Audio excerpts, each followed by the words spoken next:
Welcome to Cry Like a Boy, a euronews original service and podcast that explores how the pressure to be a man can hurt families and societies. Stay with us as we travel across the African continent to meet men who defy centuries-old stereotypes. I'm Khoposo Budibe with you from Johannesburg in South Africa. In this episode, we will explore a community in Burundi where a group of men carry out a revolution against gender-based violence through theater, changing mentalities and fighting against domestic violence. They are called the Abatangamuco, the ones who shine light in Burundi. In the past two episodes of our show, we witnessed how couples like Innocent and Capitoline benefited from their community efforts. And for this episode today, we are joined by Grace Francoise Nibizi, live from Burundi. Ms. Nibizi is a nurse by profession, but also has a bachelor's degree in social and economic administration and many years of working experience in international humanitarian and development organizations, including UNIFEM, UNDP, UNHCR, CRS, and the European Union. And Hilde Osland van der Skook, gender expert at Oslo University, also joins us. She's a gender expert at Oslo University. She did research on the Abatangamuco for care in 2011. Her latest work is on cultural barriers to knowledge transfer in development aid and the impact thereof on the realization of the SDGs pertaining to gender and health. For each country we are exploring in this series of documentaries, we will be in discussion with two guests, one from Europe and another African, to help us put into perspective the reports you will have heard previously. If you have not yet listened to both the documentaries on the Abatangamuco, do yourself a favor and visit our website www.euronews.com/programs/crylikeaboy to have a listen. In the meantime, let's get our conversation with our guests started. Ms. van der Skook and Ms. Nibizi, welcome to Cry Like a Boy. We are recording this podcast under special conditions amid the current COVID-19 pandemic, which requires social distancing. Francoise is in Bujumbura and Hilde is in Oslo. Now, in the Abatangamuco episode, we met these men who, at the community level, are trying to change things by using theater to denounce what is wrong. Hilde, you made a report on this in 2011. Could you tell us more about your experience?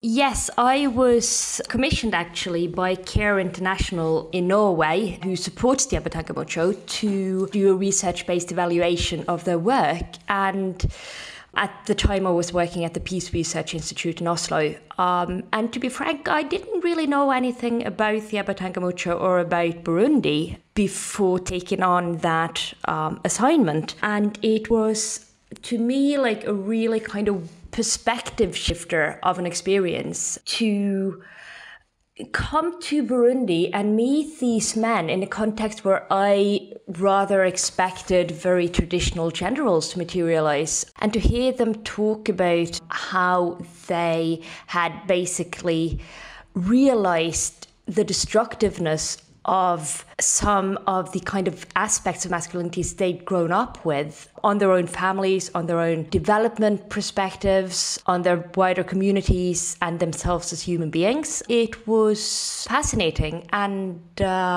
it's to date one of the most interesting pieces of academic work I've done. Do you think the Abatangamuco could be part of the solutions that European countries could adopt?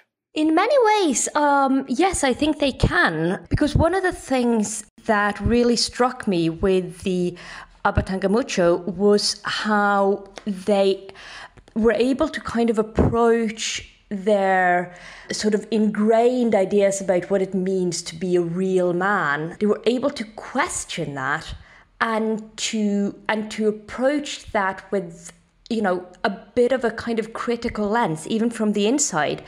And to look at, okay, but if what I learn is that to be a real man, I need to beat up my wife, how does that actually impact myself and my wife and my community, is this actually good for us? And that ability that they have to have that self-reflection and to question those norms that they grew up with, I think is such a massive learning point, and certainly an approach to not just toxic masculinity, but destructive gender roles in a wider sense in Europe as well. Indeed. Francoise, let me bring you into the conversation here. You are familiar with the Abatangamuco. What is your view of the group and their efforts? Do you think that they are making an impact? Yeah, thank you very much. As you said, I know Abatangamuco because the organization SACODE I founded in 2011, have been in partnership with Care International since 2014. And that is the reason why I really know very well the Abatangamuco movement. Actually, what they're doing is very nice because their main tasks for these men is they have set themselves is to challenge traditional gender role acceptations in their communities through personal changes and testimonies. And what they are doing is very well because all the gender harms or gender-based violence we are experiencing in Burundi are rooted in our culture. But unfortunately, they're only in those zones where Care International is working, which means they're only in 8 provinces, and Burundi has got 18 provinces. I can tell you that they haven't really been known by all the communities in those provinces, which I wish they could be really known. They could expand their activities in all provinces, actually. But what they're doing, their main task, their main role, what they're doing is really very nice. Francoise, you say that they are active in 8 provinces out of almost 20 that the country, that Burundi has. And you say that out of the 8 provinces where they are active, not all communities are actually aware of the group. But where they operate, what successes do you see? What kind of impact are you seeing that is noticeable? What are people in those communities saying about the group? One of their success is that where they are working, rural Burundian men who had begun to question their traditional ways of life. They're starting to question their masculinity, because in Burundi, all the gender-based violence, as I said, are rooted in our culture, which means the gender-based violence are taken as a normal thing. And those are very, men who are insulting their wives, degrading them. The insult is a daily thing in a Burundian community, and majority of men didn't see that as something which is not really bad. But where Abatangamuco have been able to work and sensitize and educate men, now they are changing their way of communicating with their wife, which is a very nice thing. Indeed, that sounds very good. It actually means that this is a project that could be replicated across the country. We need a whole lot of these interventions in Burundi, not only in the 8 provinces where they are currently working. Now, I have a question for both of you. In the first episode of our series, we learned about toxic masculinity, which refers to the ideas, the norms, the attitudes that we raise boys around, to think that boys and men are dominant, that violence is the way to resolve problems, that men and boys are superior to women, and so on and so on. What is the role of toxic masculinity in gender violence or in marital violence in your respective countries? Let me start with you, Hilde. So in Norway, we see that domestic violence in Norway is to a very large extent intimate partner violence, where women are exposed to violence, sometimes even killed by partners, husbands. And what we do see is that a lot of the time, these instances come about when the woman is maybe threatening to leave, or there's been some sort of event whereby the man's kind of idea of himself as the man is in a sense threatened. And to me, I think that is the tragedy of these aspects of masculinity that we refer to as toxic. The fact that in order for some men, the logical response, or like the emotional response to feeling belittled or out of control, will be to use violence or aggression to kind of reinsert masculinity. If I can make a comparison to a case that I know better, because ironically I'm in Norway, but I don't do research on the Norwegian context, but I did do research in Colombia about a decade back on the situation regarding landmines and people being forced to flee their homes in the countryside because of landmines. And in the families that had fled from rural context and into the city, it was much easier for women than for men to get jobs, because, you know, they could get domestic service. Some of them would get jobs in like garment industry. It was much harder for the men. So there was a shift where the women in a lot of these families became breadwinners. And what was seen there was that in parallel with that, you'd see an upsurge in domestic violence, which was associated with these men kind of feeling like their role as breadwinners was taken away from them, and that was something that triggered reactions of violence in some. And that, again, to me, is just a tragic consequence of a toxic masculinity, whereby men feel like they're not allowed to ever, like, not be in charge. They feel emasculated there. That's what I hear you to be speaking about. Yes, indeed. If I can throw this question at you, Francoise, if you can talk to us about the role of toxic masculinity in gender-based violence or marital violence in Burundi. What are your observations around that? The role of toxic masculinity in gender-based violence is that it creates really a very bad expectations of female being as passive, as submissive, as weak, as powerless, as dependent on men, and which I think is not true. And actually, that's why I said what Abatangamuco are doing is really good, because their main goal in their activities, even in their show, is to help men, as many men as possible, to realize that activities such as domestic violence, because all those I have said, and also majority in Burundi, as I said, in majority of income generating activities and household work are done by women, and women are excluded from all decision making. They are not allowed to all possibilities for achieving financial and social progress.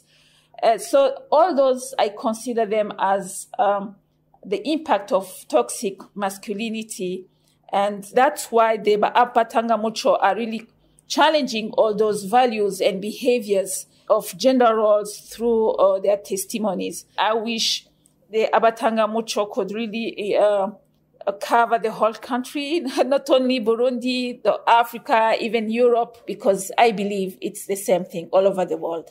Grace, Francoise, and Hilde, both of you, your responses to the question around toxic masculinity actually bring me to this question here, which is, achieving gender equality or gender justice is a challenge for most countries, which you have already alluded to in your responses. What are the main obstacles, in your view, regarding the attainment of gender equality?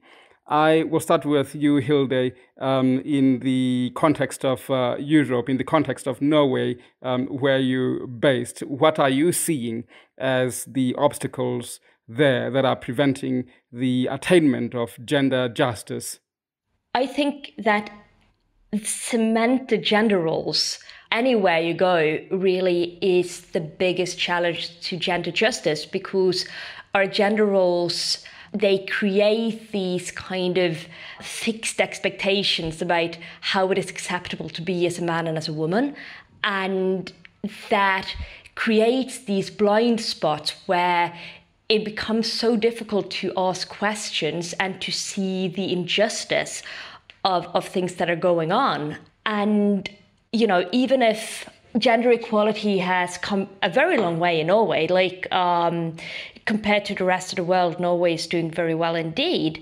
There's still just like this massive difference in what's expected from a woman compared to a man. Like, how is a woman expected to behave? What kind of job is she expected to have?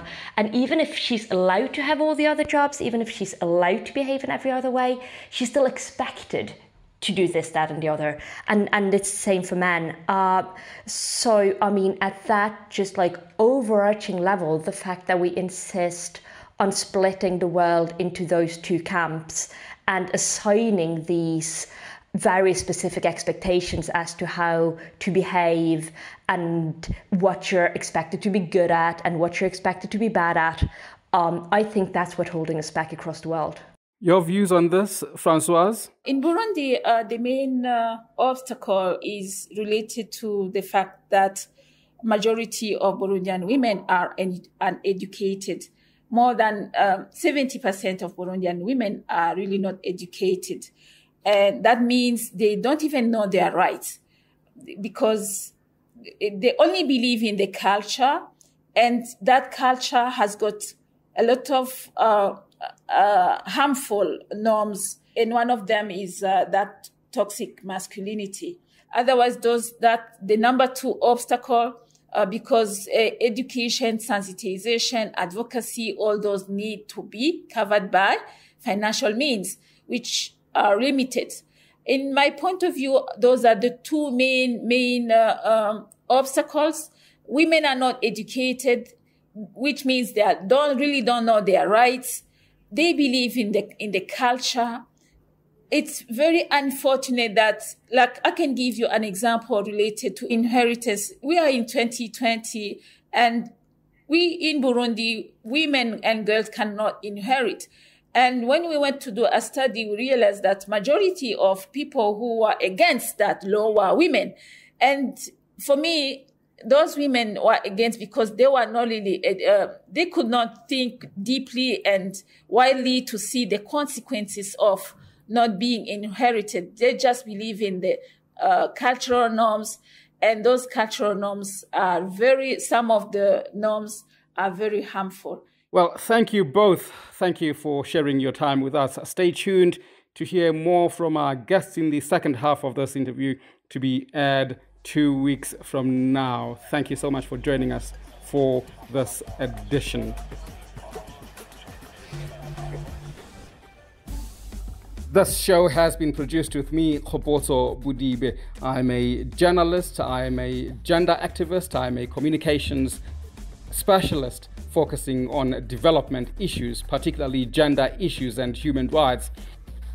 I have been joined in producing this show by Clarice Shaka in Burundi, Marta Rodriguez Martinez, Lilo Montalto Monella, and Naira Davlaishan in Lyon. Special thanks go to Lori Martinez and Studio Ochenta for helping us produce this podcast under special conditions. I would like to also thank our guests, Grace Françoise Nibizi and Hilde Usland van der Skook.